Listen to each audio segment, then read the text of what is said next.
Welcome to this quiet space where the night grows soft around you and the world begins to slow. There is nowhere you need to be right now, nothing urgent calling your name. You can let your shoulders drop, let your breathing deepen, and allow yourself to settle into this moment just as it is. The screen before you glows gently, but even that light feels distant now, almost like a candle flickering in a faraway window. You are here, and that is enough. Tonight we are going to explore something that lives inside almost every human being, something so common and so misunderstood that it has become both a companion and a mystery. We are going to talk about anxiety, but not in the way you might expect. We are not here to fight it, to analyze it sharply, or to demand that it leave.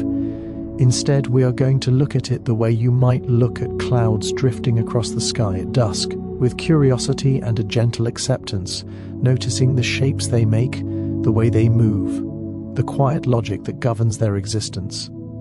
Because anxiety, as uncomfortable as it can be, is not a flaw in your design. It is not a mistake written into your biology. It is, in fact, one of the oldest and most carefully preserved systems your body possesses. A whisper from ancestors you will never meet. A thread connecting you to every human who has ever lived. Let us begin by thinking about what anxiety actually is, beneath all the feelings and the racing thoughts. At its core, anxiety is your body's way of preparing for something it perceives as important, something that might require your attention, your energy, your focus.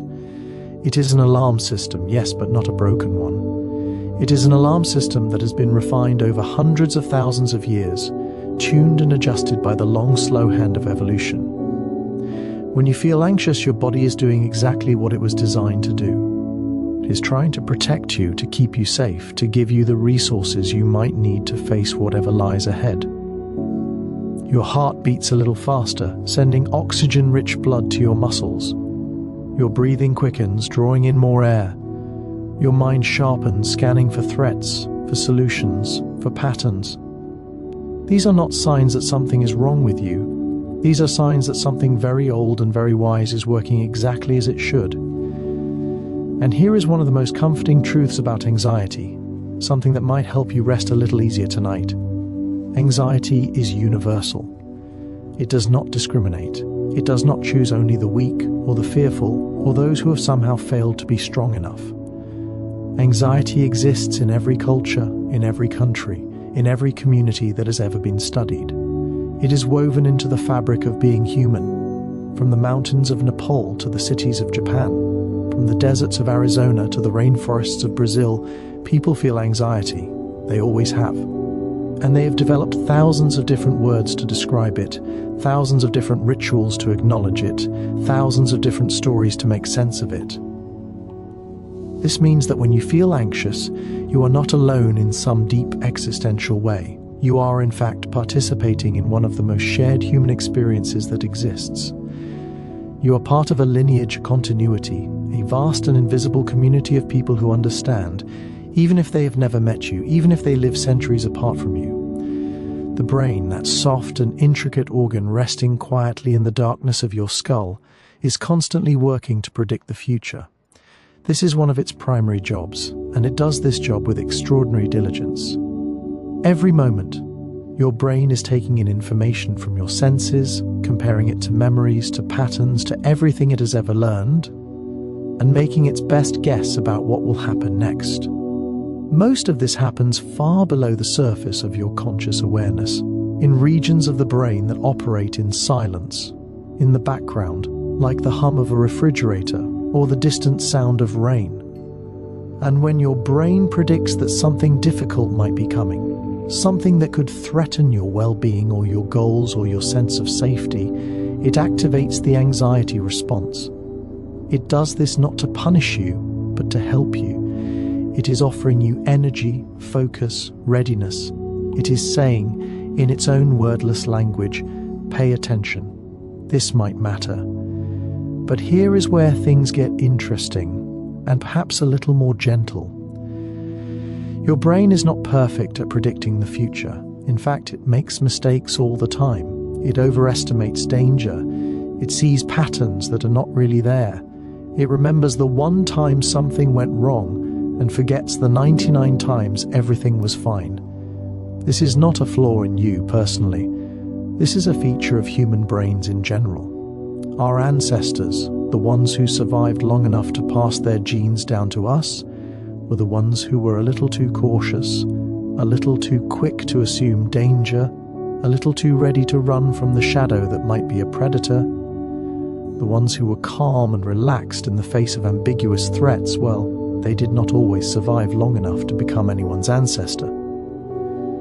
So we have inherited a brain that leans toward caution, toward vigilance, toward preparing for the worst. And in the modern world, where actual predators are rare but social pressures and uncertainties are everywhere, this ancient alarm system can feel like it is going off too often, too loudly, for reasons that do not always make sense. Yet even this tendency, this leaning toward over-preparation, serves a purpose. Anxiety does not just protect you from physical danger, it also helps you navigate the complex social world you live in. It helps you care about your relationships, about your responsibilities, about the impression you make on others. When you feel anxious before a presentation, or a difficult conversation, or a job interview, your body is recognizing that these moments matter to you. They are important, and so your system is mobilizing, giving you the alertness and energy to meet them. Without some level of anxiety, you might not prepare for things. You might not show up on time. You might not care about the outcomes of your actions. Anxiety in moderate amounts is what keeps you connected to the world, engaged with your life, invested in your future. It is what makes you try. Scientists have studied anxiety in extraordinary detail, peering into the brain with machines that can measure blood flow and electrical activity, tracking the release of neurotransmitters, mapping the networks that light up when someone feels worried or afraid. And what they have found is a system of breathtaking complexity, a system that involves many different parts of the brain working together. There is the amygdala, a small almond-shaped structure deep in the brain which acts like a smoke detector, constantly scanning for potential threats. There is the prefrontal cortex, the thinking part of your brain, which tries to evaluate whether those threats are real and what to do about them. There is the hippocampus, which stores memories and helps you recognize whether a situation is similar to something you've encountered before. There is the hypothalamus, which activates your stress response, releasing hormones that prepare your body for action. All of these regions, and many others, are in constant communication, sending signals back and forth, adjusting and recalibrating based on what is happening around you and inside you. And here is something that might bring you comfort. This system is designed to turn off. Anxiety is not meant to be a permanent state.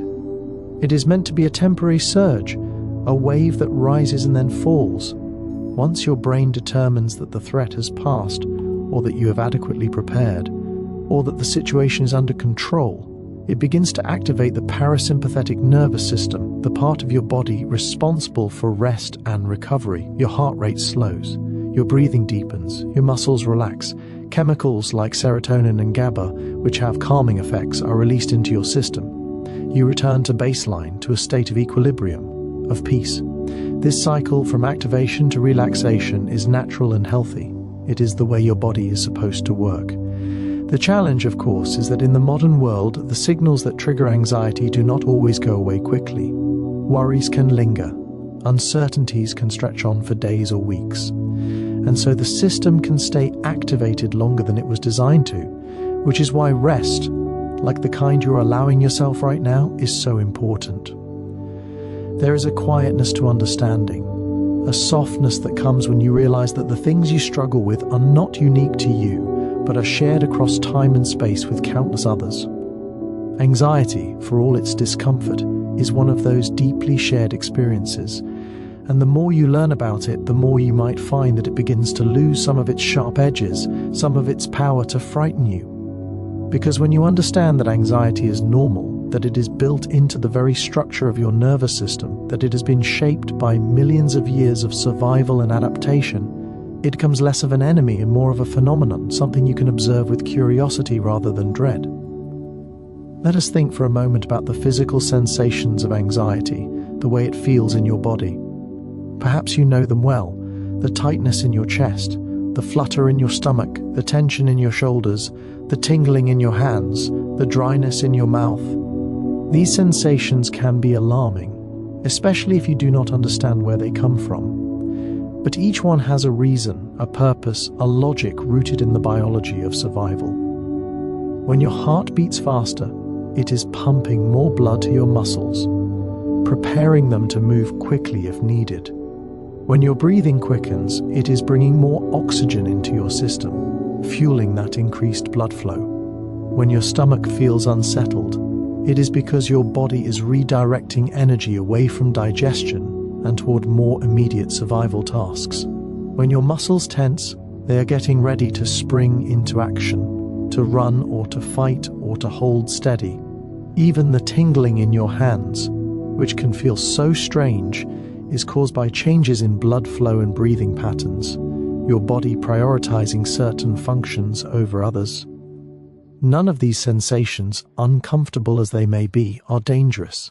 They are your body doing its job, following a script written long before you were born. And here is another layer of comfort. These sensations, these physical responses, are temporary. They are not permanent changes to your body. They are fluctuations, adjustments, temporary states that will pass. Your body cannot maintain a high level of arousal indefinitely. It is simply not designed to do so. Even if anxiety feels overwhelming in the moment, even if it feels like it will never end, your nervous system has built-in mechanisms to bring you back down, to restore balance, to return you to a state of calm. This is one of the fundamental truths of human physiology. You are built to recover. You are built to find equilibrium again. The wave of anxiety may rise, but it will also fall, just as surely as the tide comes in and goes out, just as surely as the sun rises and sets. There is a concept in psychology called habituation, and it is one of the kindest principles in all of human experience. Habituation is the process by which your nervous system gradually stops responding to a stimulus that is repeated over and over without any actual harm occurring. If you hear a loud noise once, you might startle, but if you hear that same noise again and again and nothing bad happens, your startle response will diminish. Your brain learns that the noise, while sudden, is not dangerous. The same thing happens with anxiety. If you face a situation that makes you anxious, and you survive it, and nothing terrible happens, your brain begins to update its predictions. It begins to learn that the situation is not as threatening as it initially seemed. This does not happen instantly, and it does not happen without some discomfort, but it does happen. Over time, with repeated exposure, the intensity of your anxiety in that situation will decrease. Your brain is always learning, always updating, always refining its predictions based on new information. And this means that anxiety, even when it feels entrenched, is not fixed. It is fluid. It can change. Scientists have also discovered something fascinating about the way we think about anxiety. There is a difference between anxiety and fear, though the two are often confused. Fear is a response to an immediate, concrete threat. It is what you feel when you see a car speeding toward you, or when you lose your footing on a ladder. Fear is sharp, urgent, focused. Anxiety, on the other hand, is a response to something more ambiguous, more uncertain. It is what you feel when you are worried about the future, about things that might happen, about possibilities and potentials. Anxiety lives in the realm of what if. What if I fail? What if they do not like me? What if something goes wrong? And because anxiety is about the future, about things that have not yet happened, it is, in a very real sense, about imagination. You are imagining potential outcomes, potential problems, potential dangers. Your brain is running simulations, trying to prepare you for every possible scenario. This is, in its own way, a form of creativity. It is your mind exploring possibilities, even if those possibilities are not pleasant ones. And this brings us to something quite beautiful, something that might help you see your anxiety in a new light. The same brain regions that are involved in anxiety are also involved in planning, in problem solving, in thinking about the future in constructive ways. The ability to feel anxious is intimately connected to the ability to anticipate, to prepare, to imagine, to hope. You cannot have one without the other. A brain that can worry is also a brain that can dream, that can set goals, that can envision a better future and work toward it. Anxiety and aspiration are two sides of the same coin, both rooted in your capacity to think beyond the present moment, to care about what comes next. And so when you feel anxious, you are also, in a strange way, demonstrating your ability to care, to hope, to want something better for yourself and for the people you love. Researchers have found that anxiety exists on a spectrum, a continuum that ranges from very low to very high. Most people fall somewhere in the middle, experiencing anxiety sometimes in certain situations, but not all the time. This is normal and healthy. A complete absence of anxiety would actually be problematic, because it would mean you are not responding to real challenges or preparing for real demands. But too much anxiety that is persistent and overwhelming and interferes with your ability to live your life, that is a different matter, and it is something that can be addressed with support and care. The point is that anxiety itself is not the problem. It is the intensity, the frequency, the context that matters. And for most people, most of the time, anxiety is simply part of the background hum of being alive, a signal that rises and falls depending on what is happening in your life, in your body, in your world. There is also something deeply comforting in the fact that anxiety has been studied so extensively, that so many brilliant and compassionate people have dedicated their lives to understanding it, to finding ways to help people who struggle with it. The field of psychology has developed numerous approaches to working with anxiety, from cognitive behavioral therapy, which helps you examine and change the thoughts that fuel anxiety, to mindfulness-based interventions, which teach you to observe your anxious thoughts and feelings without judgment, to medication, which can help regulate the neurotransmitters involved in anxiety. None of these approaches are about eliminating anxiety entirely. They are about helping you develop a different relationship with it, about giving you tools to manage it, to reduce its intensity, to prevent it from controlling your life. And the research shows that these approaches work. People can and do recover from anxiety disorders. They learn to live full, rich, meaningful lives, even with a nervous system that sometimes leans toward worry. This is not just a hope or a wish, it is a documented, evidence-based reality. As the night deepens around you and the world outside your window grows quieter, there is space to consider the many faces of anxiety, the different forms it can take, the different ways it can show up in a human life. Because anxiety is not just one thing. It is a category, a family of experiences, each with its own texture, its own rhythm, its own particular flavor.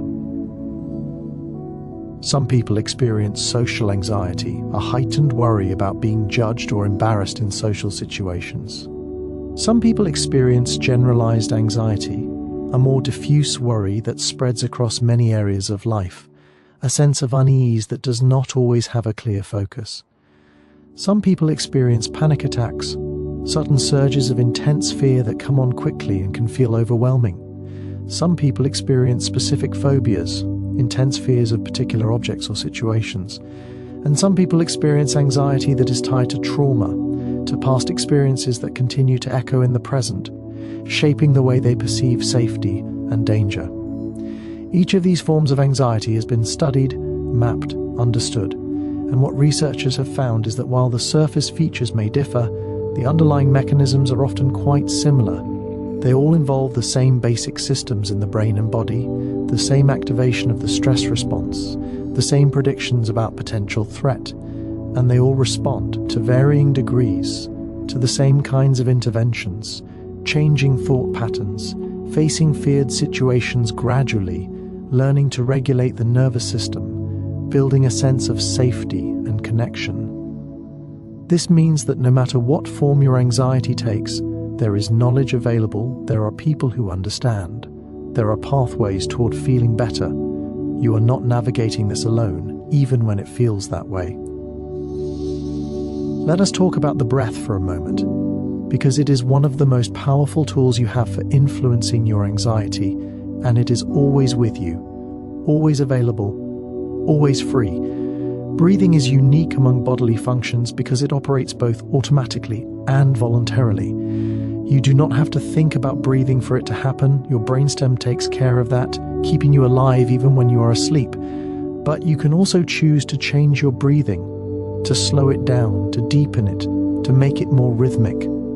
And when you do this, you send a signal to your brain that you are safe, that there is no immediate threat, that it is okay to relax. This signal travels through the vagus nerve, a long wandering nerve that connects your brain to your heart, your lungs, your digestive system. When you breathe slowly and deeply, you activate the parasympathetic nervous system, the rest and digest system, the counterbalance to the fight or flight response. Your heart rate slows. Your blood pressure decreases. The chemical balance in your body shifts toward calm. This is not magic, and it is not a cure-all, but it is a real, tangible thing you can do in any moment when anxiety begins to rise. You can pause, you can notice your breath, and you can choose to make it slower, deeper, more intentional. In through your nose, filling your lungs, expanding your belly, and then out through your mouth, releasing, letting go. And as you do this, you are not just calming your body, you are also giving your mind something to focus on, something concrete and present which can help interrupt the spiral of anxious thoughts. You are anchoring yourself in the here and now, in the simple, reliable rhythm of your own breathing. And this too is a form of kindness toward yourself, a way of saying, I am here, I am aware, I am taking care of myself. There is a growing body of research on the connection between the body and the mind, on the ways that physical states influence emotional states and vice versa. This field is sometimes called embodied cognition, and it offers a refreshing perspective on anxiety. It suggests that your thoughts and feelings are not just happening in your brain, isolated from the rest of you. They are happening in your entire body, in your muscles and your organs and your nervous system. And this means that you can influence your emotional state not just by changing your thoughts, but also by changing your physical state. By relaxing your muscles, by moving your body, by changing your posture, by regulating your breath. When you unclench your jaw, soften your shoulders, uncross your arms, you are sending signals to your brain that you are safe, that you can let your guard down. And your brain, receiving these signals, begins to adjust its predictions about the world, begins to turn down the volume on the anxiety response. Movement, too, has a profound effect on anxiety. When you move your body, when you walk or stretch or dance or swim, you are burning off some of the stress hormones that have been released into your system. You're also releasing endorphins, natural chemicals that create a sense of well-being. You are stimulating blood flow, bringing oxygen to your brain, supporting the health of your neurons. And you are engaging in a form of active coping, doing something concrete in the face of your anxiety, which can help you feel more empowered, less helpless. Exercise does not have to be intense or strenuous to be beneficial. Even gentle movement, like a slow walk in nature or a few minutes of stretching, can shift your state, can give your nervous system a chance to recalibrate. This is one of the reasons why people often feel better after going for a walk when they are feeling stressed or anxious. They are not just distracting themselves, they are actively engaging their body's natural mechanisms for restoring balance.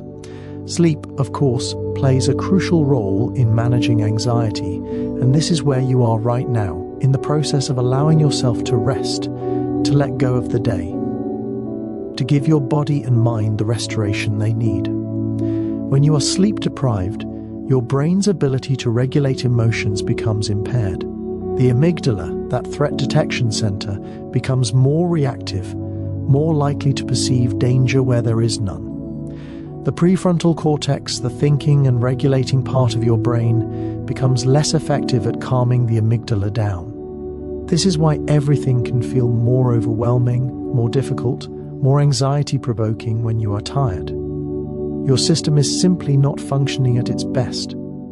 But when you sleep well, When you give yourself the gift of adequate rest, your brain has a chance to process emotions, to consolidate memories, to clear out waste products, to repair and regenerate. You wake up with a nervous system that is more resilient, more balanced, more capable of handling whatever the day might bring. And there's something else that happens during sleep, something quite remarkable. Your brain continues to work on problems, to make connections, to integrate information, even while you are unconscious. Dreams, those strange and vivid narratives that unfold in the night, are thought to be part of this process, a way for your brain to sort through experiences, to make sense of emotions, to explore possibilities. Anxiety often features in dreams, sometimes in obvious ways, sometimes in symbolic forms. You might dream about being chased, or being unprepared, or being lost. These dreams can feel distressing, but they are also, in a sense, your brain's way of processing your worries, of working through your fears in a safe imaginary space. And when you wake, even if you do not remember the details, your brain has done some of that work, has moved some of those emotions through your system, has lightened the load, even if only a little. The night air is cool and still, and somewhere in the distance you might imagine the quiet rustling of leaves, the soft hooting of an owl, the gentle hum of the world at rest. In this space, in this quiet, we can continue to explore the nature of anxiety, peeling back its layers, discovering the ways it intertwines with the rest of human experience. Because anxiety does not exist in isolation. It is connected to everything else, to your relationships, to your sense of purpose, to your physical health, to your history, to your hopes for the future. It is part of the larger tapestry of who you are, one thread among many, sometimes more visible, sometimes less, but always woven into the whole. One of the things that can make anxiety feel so overwhelming is the tendency to have anxious thoughts about anxiety itself.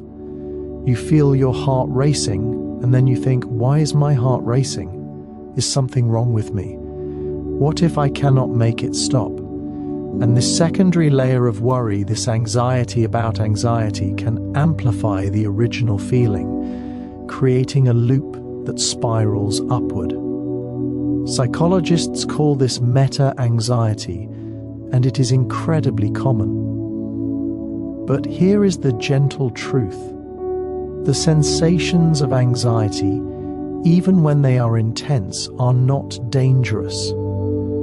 They are uncomfortable, yes, but they cannot harm you. Your racing heart is not a sign that your heart is malfunctioning.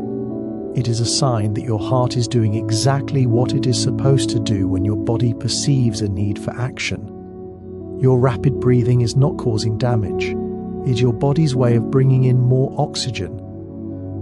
When you can recognize these sensations for what they are, when you can say to yourself, this is just anxiety.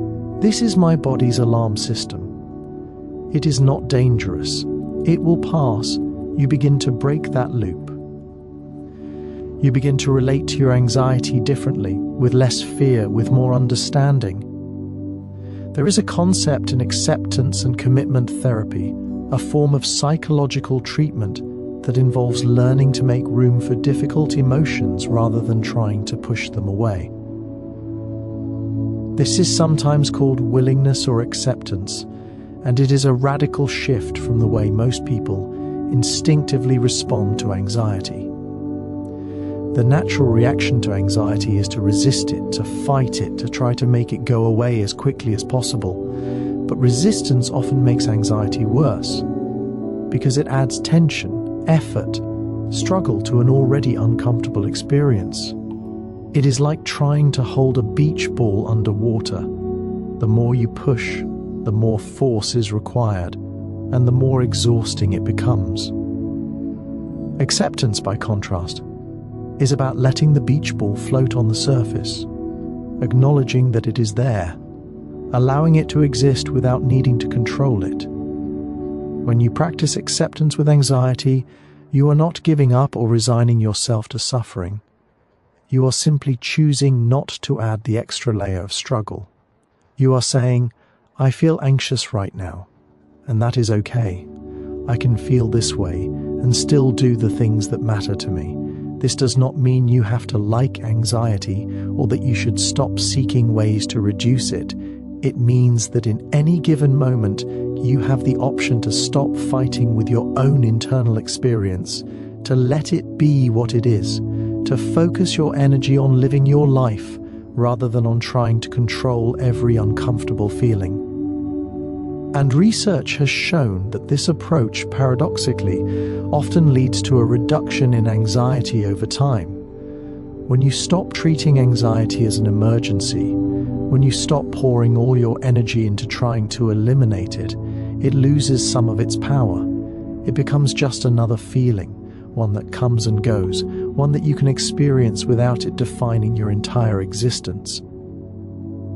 Human beings are social creatures, and this has profound implications for anxiety. We are wired to seek connection, to belong to groups, to care about what others think of us. This wiring served our ancestors well because being part of a community meant safety, resources, support. Being excluded or rejected could be life-threatening. And so we developed a keen sensitivity to social cues, to the possibility of judgment, to the risk of being left out. This is why social situations can be such a common trigger for anxiety. When you walk into a room full of people you do not know, when you have to give a presentation, when you send a message and wait for a response, your brain is assessing social risk, wondering, will I be accepted? Will I be liked? Will I belong? These are not trivial concerns. They tap into something very deep in your evolutionary history, something that has to do with survival and connection. But here is the comforting part. Most people are far more focused on themselves than they are on you. This is not meant to be discouraging. It is meant to be liberating. The person you are worried is judging you is probably also worried about being judged. They are thinking about their own appearance, their own words, their own anxieties. They are not scrutinizing every detail of your behavior the way you might fear they are. And even if they do notice something, even if they form some passing judgment, it is likely to be forgotten quickly, lost in the constant stream of information and impressions that fill every human mind. Your mistakes, your awkward moments, your imperfections are not nearly as memorable or significant to others as they feel to you in the moment. This is known as the spotlight effect, the tendency to overestimate how much attention others are paying to us. And understanding this can take some of the pressure off, can help you breathe a little easier in social situations, can remind you that you are allowed to be imperfect, to stumble, to be human. Connection, real connection with other people, is one of the most powerful antidotes to anxiety. When you share your worries with someone you trust, when you allow yourself to be vulnerable, when you hear that others have similar struggles, something shifts. You realize that you are not alone, that your experience is not as strange or shameful as you might have thought.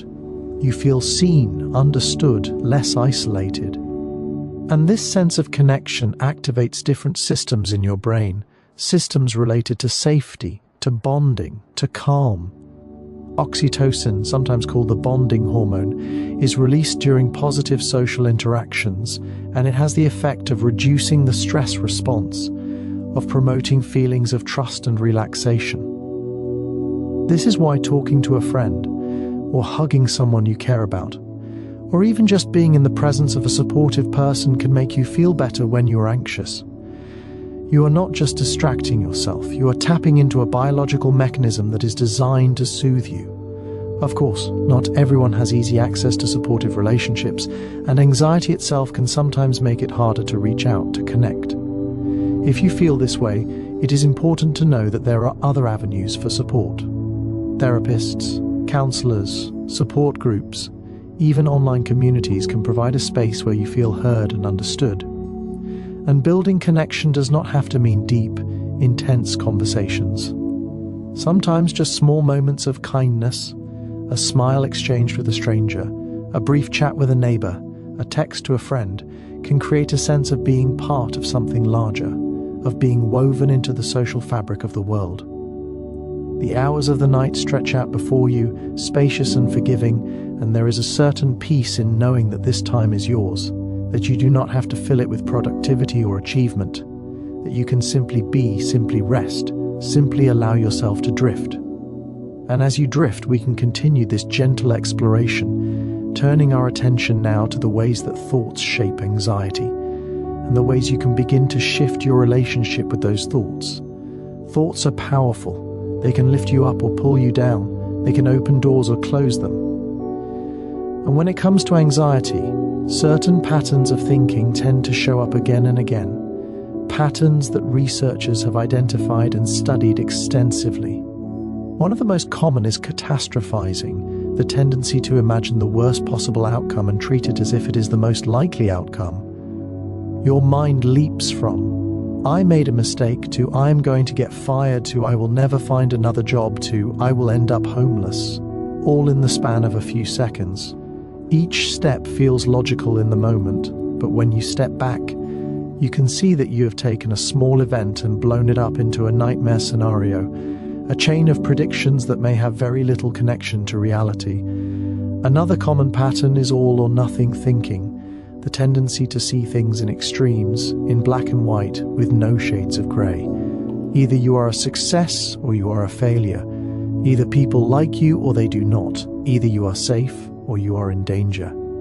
This kind of thinking leaves no room for the complexity and nuance of real life, where most things exist somewhere in the middle, where most outcomes are neither perfect nor catastrophic, where most people have mixed feelings and complicated reactions. When you notice yourself thinking in all or nothing terms, it can help to ask yourself, what is the middle ground here?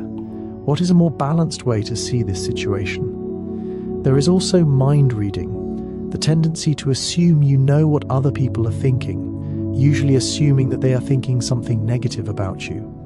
You see someone frown and immediately conclude that they are angry with you, when in reality they might be thinking about something completely unrelated, or they might just have a headache, or they might be lost in their own worries.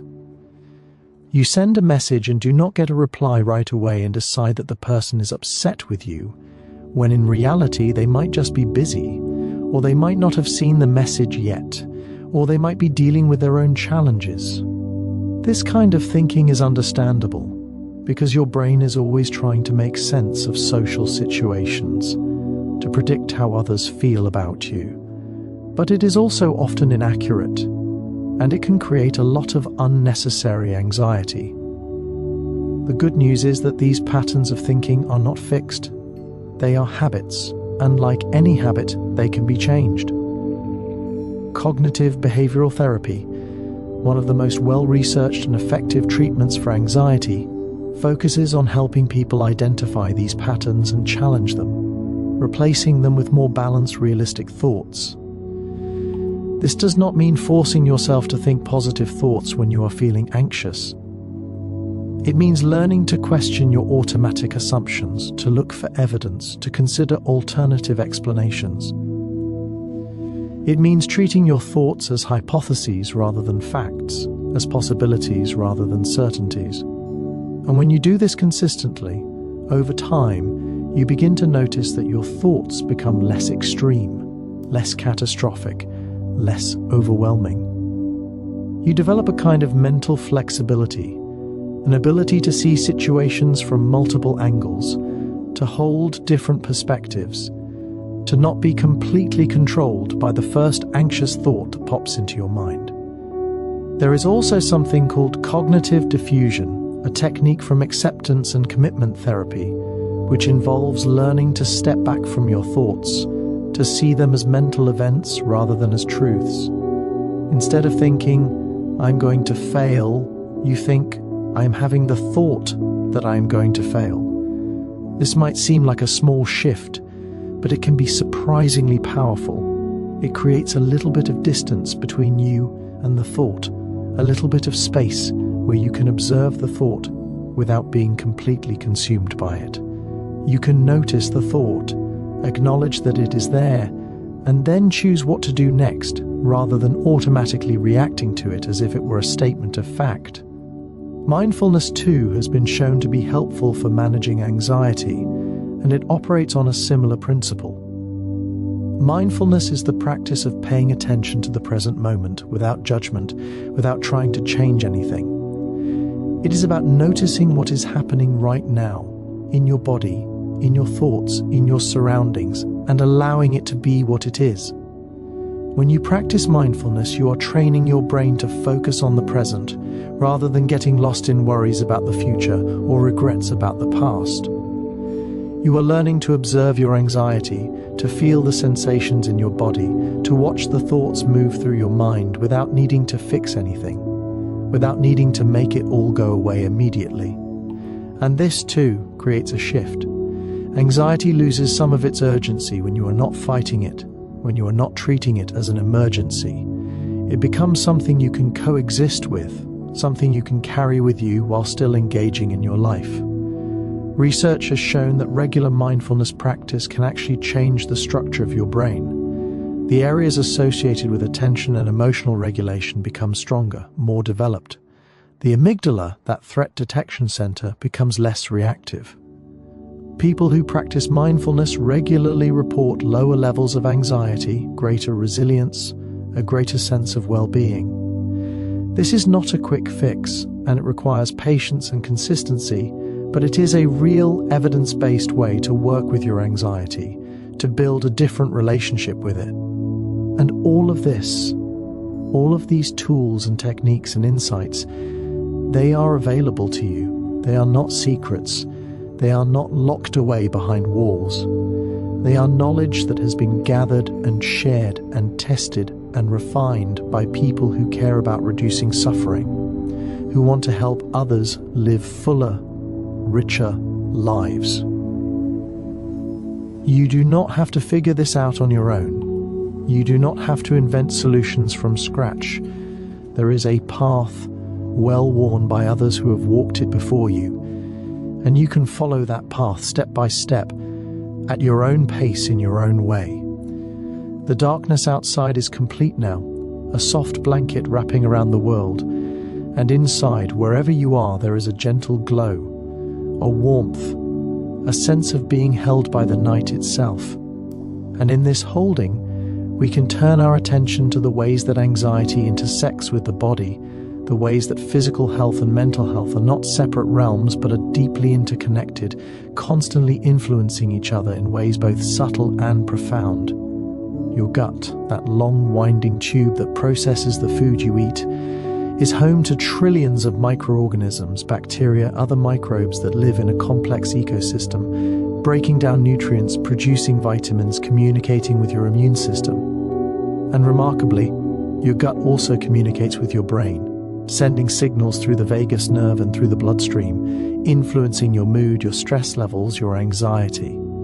This connection is so strong that scientists sometimes refer to the gut as the second brain. When your gut microbiome is out of balance, when the diversity or composition of those microbes is disrupted, it can affect your mental health. And conversely, when you are stressed or anxious, it can affect your gut, leading to digestive issues, discomfort, changes in appetite. This is why you might feel butterflies in your stomach when you are nervous, or why chronic stress can lead to gastrointestinal problems.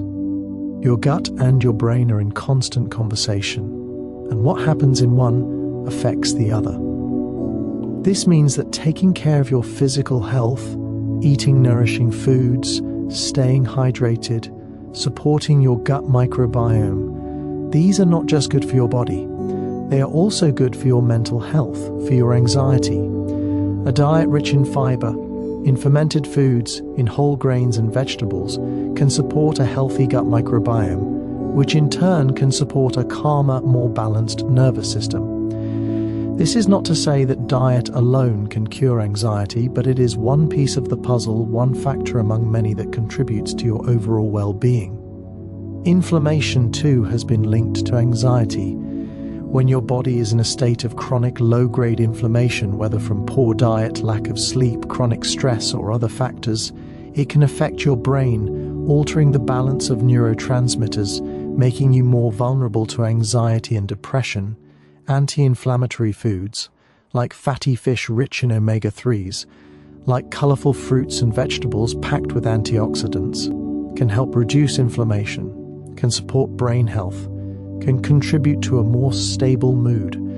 Again, this is not a magic bullet, but it is part of the larger picture, part of the way that caring for your body supports your mental and emotional well-being.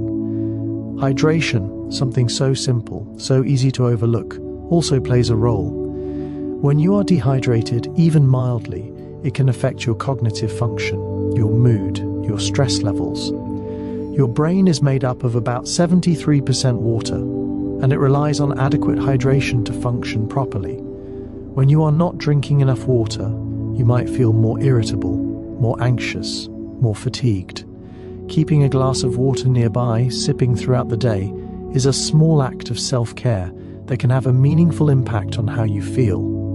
And then there is the role of sunlight, of natural light, which regulates your circadian rhythm, your body's internal clock that governs sleep and wakefulness, mood and energy. When you spend time in natural light, especially in the morning, it helps set that rhythm, helps your body know when to be alert and when to rest. It also supports the production of serotonin, a neurotransmitter that plays a key role in mood regulation. A lack of sunlight, especially in the winter months or for people who spend most of their time indoors, can contribute to feelings of low mood and anxiety. This is why getting outside, even for just a few minutes, even on a cloudy day, can lift your spirits, can shift your state, can give your body the signals it needs to function optimally. All of these factors, diet, hydration, sunlight, sleep, movement, they work together, creating a foundation for mental health, a foundation that supports your nervous system, that makes it more resilient, more capable of handling stress and uncertainty. And when you tend to this foundation, when you care for your body with gentleness and consistency, you are also caring for your mind, for your emotions, for your anxiety. You are creating conditions that make it easier to feel calm, to feel balanced, to feel capable. There is also the matter of substances, of caffeine and alcohol and other things you might put into your body. Caffeine, that stimulant found in coffee and tea and many sodas and energy drinks, can exacerbate anxiety. It activates your nervous system, increases your heart rate, makes you feel more alert. For some people, this is fine, even helpful.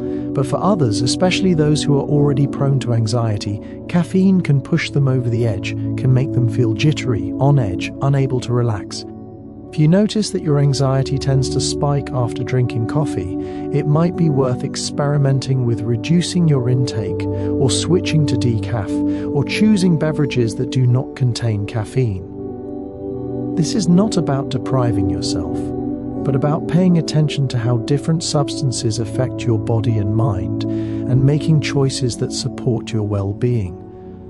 Alcohol, on the other hand, is a depressant, and while it might seem to calm you down in the short term, it can actually increase anxiety in the long term. It disrupts sleep, interferes with the balance of neurotransmitters, and can create a rebound effect where anxiety is worse the next day. Many people use alcohol to cope with anxiety, to take the edge off, to feel more relaxed in social situations. And while this might provide temporary relief, it is not a sustainable solution, and it can create a cycle where anxiety and alcohol use reinforce each other. If you find yourself relying on alcohol to manage anxiety, it might be worth exploring other coping strategies, other ways to soothe your nervous system, other sources of relief and comfort. The night deepens still, and the world around you is so quiet now that you can almost hear the silence itself. A soft, humming presence that fills the spaces between sounds. In this quietness, in this stillness, we can reflect on the ways that anxiety is shaped by your past, by your experiences, by the things that have happened to you, and by the stories you have learned to tell about yourself and the world. Your early experiences, the relationships you had with caregivers, the environment you grew up in. These things lay down patterns in your brain, templates for how to understand safety and danger, closeness and distance, trust and fear. If you grew up in an environment that was unpredictable or chaotic, if your needs were not consistently met, if you experienced loss or trauma, Your nervous system may have learned to be more vigilant, more reactive, more ready to perceive threat. This is not your fault. It is not a sign of weakness or failure. It is simply the way your brain adapted to the circumstances you were in, the way it tried to protect you, to keep you safe in an environment that felt unsafe. These early patterns can persist into adulthood, shaping the way you respond to stress, the way you experience relationships, the way you navigate the world. But here is the crucial, hopeful truth. Your brain is not fixed. It is not locked into those early patterns forever. The brain has a quality called neuroplasticity, the ability to change, to form new connections, to reorganize itself based on new experiences. This means that even if you have carried anxiety with you since childhood, even if it feels like a fundamental part of who you are, it is possible to change. It is possible to create new patterns, to teach your nervous system that it is safe to relax, that the world is not as dangerous as it once seemed, that you are capable of handling what comes your way. This process of change does not happen overnight, and it often requires support, whether from a therapist, from supportive relationships, from new experiences that challenge old assumptions. But it does happen. People heal, people grow. People learn to relate to their anxiety differently, to see it as something that was once adaptive, once necessary, but that no longer serves them in the same way. And as they create new experiences of safety, of connection, of mastery, their brains begin to update, to revise the old templates, to integrate new information. The amygdala becomes less reactive. The prefrontal cortex becomes more effective at regulation. The nervous system finds a new equilibrium, one that is more flexible, more resilient, more at peace. Trauma, in particular, can have a profound impact on anxiety. When someone experiences a traumatic event, something that overwhelms their ability to cope, that threatens their safety or sense of self, it can leave a lasting imprint on the nervous system. The brain may become hypervigilant, constantly scanning for signs of danger, replaying the traumatic event, experiencing flashbacks or intrusive thoughts. This is a normal response to an abnormal situation, a way that the brain tries to process and make sense of what happened, to ensure that it can protect you from similar threats in the future. But it can also be incredibly distressing, and it can make everyday life feel fraught with anxiety and fear. Trauma-focused therapies like EMDR or trauma-focused cognitive behavioral therapy are designed to help people process traumatic memories in a safe, controlled way, to reduce their emotional intensity, to integrate them into the broader narrative of one's life without them dominating every moment. These therapies work by helping the brain reprocess the traumatic memory, to update the way it is stored, so that it is no longer experienced as a present threat, but as something that happened in the past, something that is over, something that you survived. This can lead to a significant reduction in anxiety, in hypervigilance, in the sense of being constantly on edge. It can help you reclaim your life, your sense of safety, your ability to be present. And even if you have not experienced what would clinically be called trauma, everyone has experiences that shape them, that leave their mark, that influence the way they see the world. Maybe you were criticized harshly as a child, and now you are very sensitive to perceived judgment. Maybe you experienced a failure or a rejection that felt devastating, and now you avoid situations where you might fail or be rejected again. Maybe you witnessed something frightening, and now you have a heightened sense of vulnerability. These experiences matter. They are part of your story. And understanding them, seeing the connections between past and present, can help you make sense of your anxiety, can help you feel less confused or ashamed by it. You are not broken. You are responding to your life, to your history, in ways that made sense at the time, in ways that your brain learned to protect you. Compassion, both from others and toward yourself, is a powerful force for healing. When you treat yourself with the same kindness and understanding that you would offer to a good friend, when you acknowledge your struggles without judgment, When you recognize that you are doing your best in difficult circumstances, something softens. The harsh inner critic, the voice that says you are weak or broken or inadequate, begins to quiet, and in its place, a gentler voice emerges, one that says, "This is hard, and it is okay that it is hard. I am allowed to struggle, I am allowed to need help, I am allowed to be imperfect." This self-compassion is not about letting yourself off the hook or making excuses.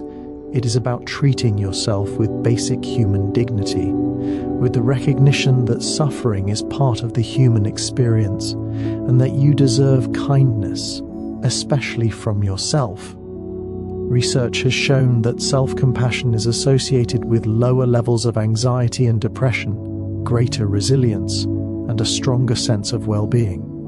People who practice self-compassion are better able to cope with setbacks, to recover from failures, to navigate difficult emotions. They are less likely to get stuck in rumination, in endless loops of self-criticism and worry. This is because self-compassion activates the caregiving system in the brain, the same system that is activated when you comfort someone you care about.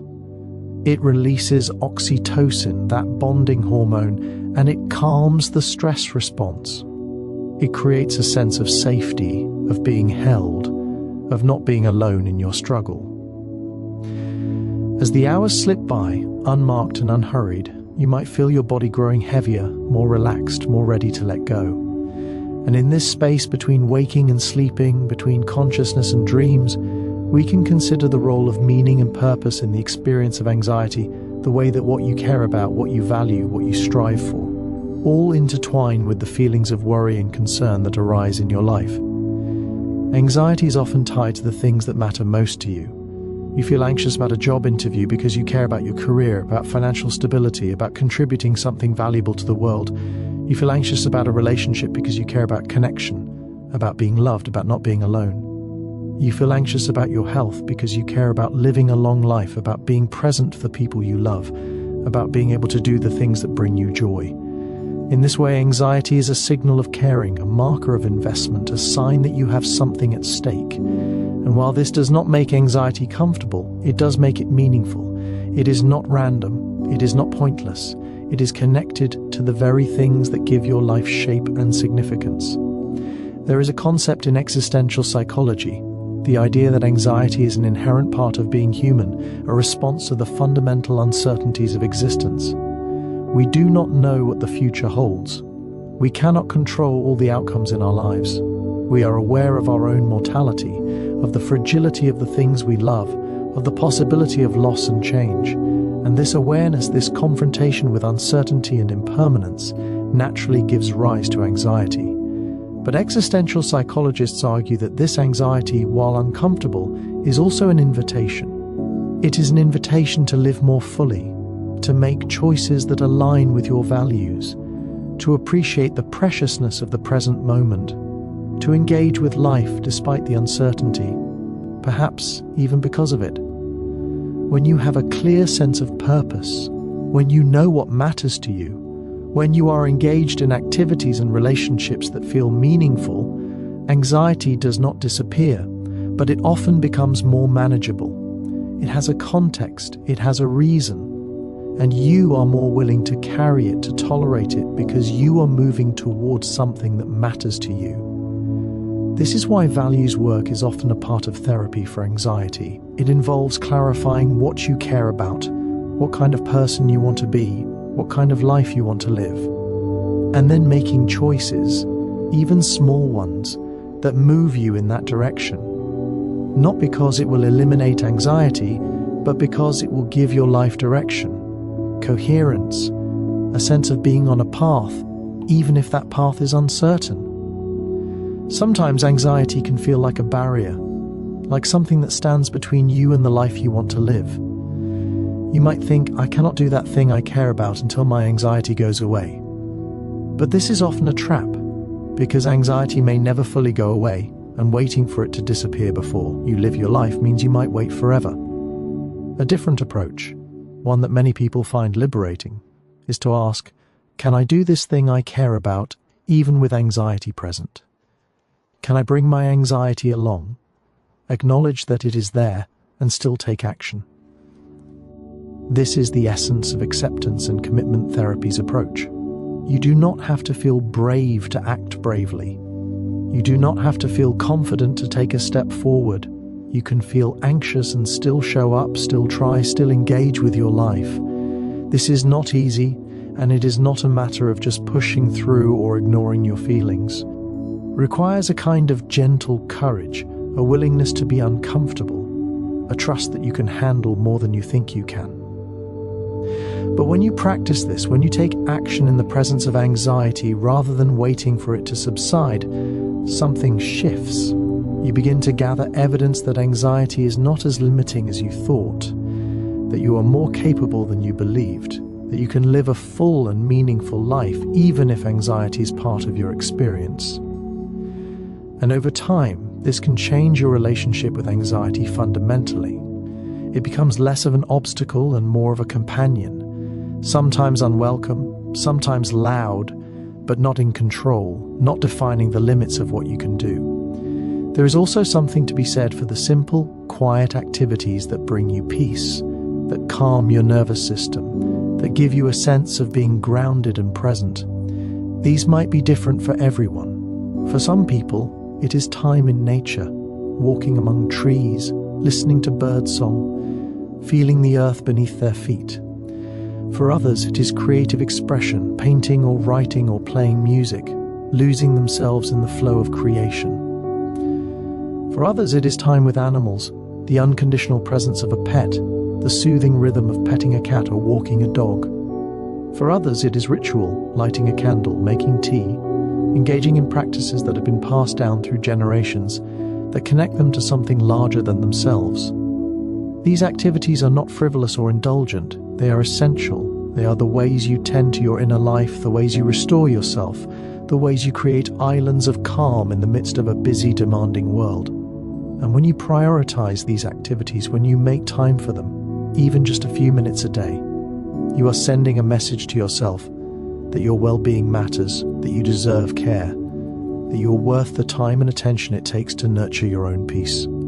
The night is vast and endless, and you are a small, warm point of consciousness within it, breathing, resting, being. And in this beingness, we can reflect on the ways that anxiety, for all its challenges, can also be a teacher, a guide, a source of information about yourself and your needs. When you pay attention to your anxiety, when you approach it with curiosity rather than fear, you can begin to notice patterns. You might notice that your anxiety tends to spike in certain situations, or when you are around certain people, or when you are not taking care of your basic needs. These patterns are information. They are clues about what triggers your stress response, about what environments or circumstances feel threatening to your nervous system. And once you have this information, you can begin to make choices. You can seek out situations that feel safer, or you can prepare yourself for challenging situations, or you can work on changing your relationship to those triggers. Anxiety can also point you toward unmet needs. If you feel anxious about finances, it might be a signal that you need to create a budget, or find additional sources of income, or seek financial advice. If you feel anxious about your health, it might be a signal that you need to schedule a doctor's appointment, or start exercising, or make changes to your diet. If you feel anxious about a relationship, it might be a signal that you need to have a difficult conversation, or set a boundary, or seek support. Anxiety is not always accurate in its assessments.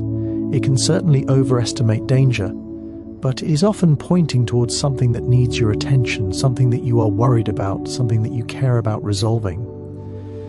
And sometimes anxiety is pointing toward growth, toward the edge of your comfort zone, toward the places where you are being challenged to expand, to learn, to become more than you currently are.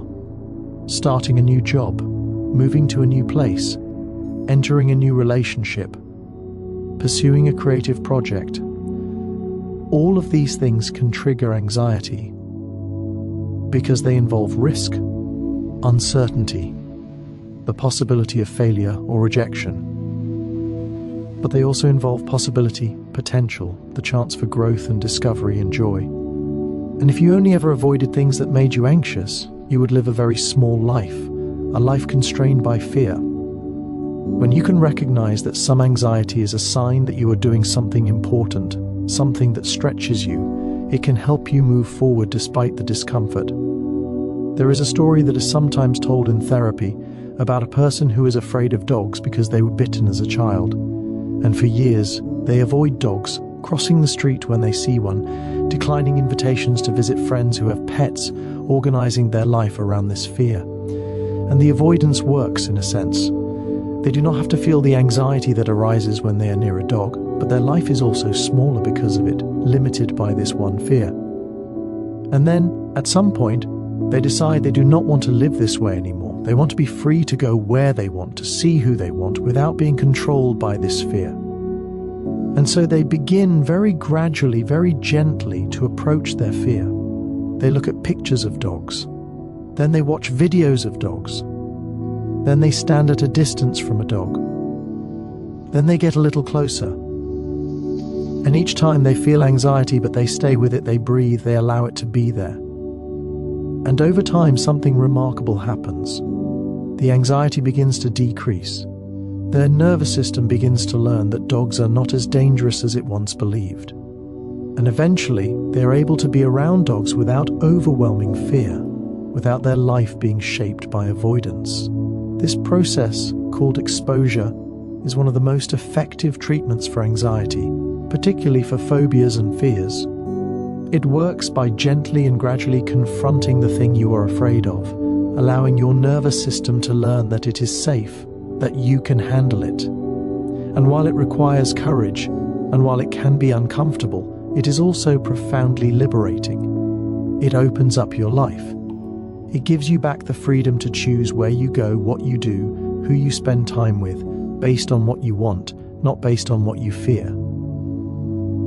Not all anxiety requires exposure therapy, of course. Some anxiety is best addressed through other means, through therapy that focuses on thoughts or trauma or relationships. But the principle holds. When you approach your anxiety with openness, when you are willing to feel it, to learn from it, to work with it rather than against it, you create possibilities for change, for growth, for healing. And through all of this, through all the tools and techniques and insights, the most important thing might be this. You are not defined by your anxiety. You are a whole person, complex and multifaceted, with strengths and vulnerabilities, with hopes and fears, with a unique history and a unique path forward. Anxiety is part of your experience, but it is not all of you. You are also capable of joy, of love, of creativity, of courage. You have survived everything that has happened to you so far, every difficult moment, every crisis, every wave of anxiety that felt like it would drown you. You are still here. You are still breathing. You are still showing up. And that is worth acknowledging, worth honoring, worth taking a moment to appreciate. The night is at its deepest now, the hours when the world feels most still, most suspended between one day and the next. And in this suspension, in this threshold space, we can let our thoughts settle, let the words soften and fade, let the river of information slow to a gentle stream, and then to a quiet pool, and then to stillness. You have taken in so much tonight. So many ideas and facts and perspectives about anxiety, about the brain, about the body, about the ways humans navigate fear and uncertainty. And some of it you will remember, and some of it will slip away like dreams in the morning, and that is perfectly fine. The purpose was never to memorize, never to master, never to carry all of this with you. The purpose was simply to be here, to let yourself be held by the knowledge that anxiety is normal, that it is understandable, that it is part of the human experience, that you are not alone in it, and that there are ways to work with it, to live alongside it, to perhaps even make peace with it over time. Your breath is slow now, deep and even, your body heavy and warm, sinking into whatever is holding you, bed or couch or chair. And with each breath, you can let go a little more, releasing any tension that remains, any thoughts that are still circulating, any worries about tomorrow or next week or next year. Tomorrow will come, with its own challenges and its own gifts, but but it is not here yet. Right now, there is only this moment, this breath, this quiet darkness, this sense of being alive and present and exactly where you need to be. Anxiety will come again, as it does for everyone. It will rise like a wave, and it will pass like a wave, and you will navigate it with whatever resources you have, with whatever you have learned, with whatever support is available to you. And you will be okay. Not perfect, not free of all discomfort, but okay. You will continue to live your life, to make choices, to connect with others, to find moments of peace and joy and meaning. Because that is what humans do. We carry our anxieties and our fears and our uncertainties. And we live anyway, we love anyway, we create anyway. We keep going. And perhaps on some night in the future when anxiety is present and pressing, you will remember this feeling, this sense of being held by the darkness, surrounded by quiet, breathing slowly and deeply, knowing that anxiety is just one part of you, one thread in the tapestry, not the whole picture. And perhaps that remembering will bring you a moment of calm, a moment of perspective, a moment of self-compassion. And that moment might be enough to help you through. The stars are out there, beyond the ceiling, beyond the clouds, burning bright in the vast emptiness of space. And they have been burning for billions of years, long before you were born, and they will burn long after you are gone. And there is something peaceful in that, in the sense of being part of something so much larger, so much older, so much more enduring than your individual worries and fears. You are a small part of the universe, yes, but you are a part of it, made of the same atoms, governed by the same laws, connected to everything else in ways both seen and unseen.